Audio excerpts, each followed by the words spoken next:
Some of us are inside the transit station.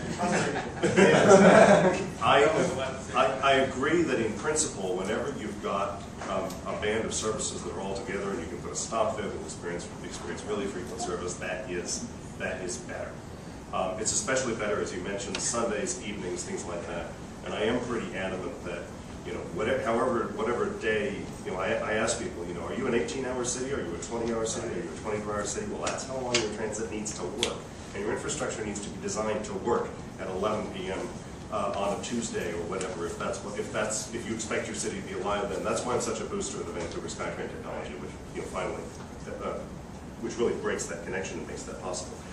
I have written on the 520. I did a post on the 520 a while back, and I do think it's very logical that that's bus rapid transit bridge, and it's because the nature of the markets on the bridge are that they split into several directions on each side. But I would agree. I mean, in an ideal world, there would definitely be stations on the common segment so that you have places where you can access all that frequency. We do the last question. Okay. Well, I'm going to stick around for a while, so please continue. Happy to talk to you individually. So the traffic patterns, the travel patterns that people have in the city change over time. Because people move, employment centers get moved around. How frequently do you think bus schedules or transit schedules need to be recalculated to account for that? In theory, and then in practice, how often do you that?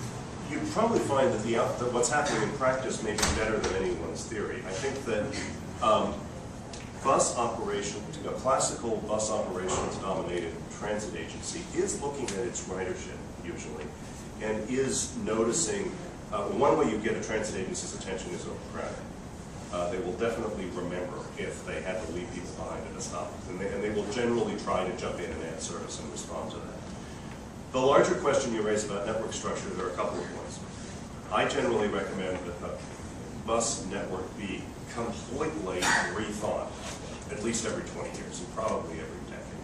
You just need to go back and to go all the way back to where are the markets, what is the city like now, just so that you notice and can make changes if you discover that, yes, in fact, we're running this bus line here for no other reason than it's what the train did 100 years ago, and it's not relevant to a city as it is now, or it's not relevant the same way. Or we're doing something weird just to take care of the technology. And I mean, a nice example of that here, for example, is Madison Street, where you've got two different bus routes on different parts of Madison Street, even though it would be so much legible if there were just a Madison Street bus route, but you have two different bus routes because part of it has wires and part of it doesn't.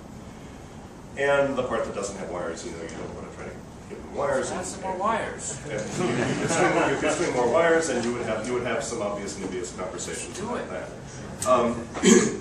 But that's the other part of it. The third part of that question is transit agencies and governments that get serious about presenting a long-term network plan, and that also get serious about marketing their current high-frequency, long-span, really useful services and making those visible, can cause people's locational decisions to respond to that network. In the same way that people's locational decisions already respond to freeway networks and road networks. I mean, you're going to build, if somebody wants to locate a gas station or something like that, they're going to locate it on a busy street. I mean, people already respond to the road network. But most transit agencies, including King County Metro, don't make it easy and don't make it obvious where the really good service is. In cities that have done this, Portland has had a brand called the Frequent Network. They've been using that for about 10 years.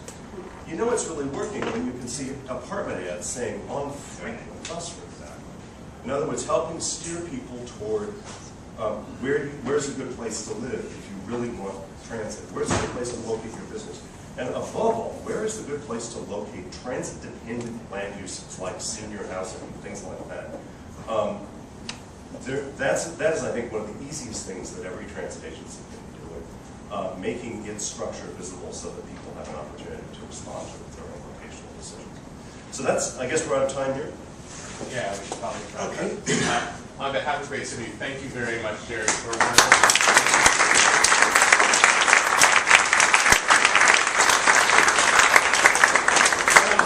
Was that so much of this counted on the political will to do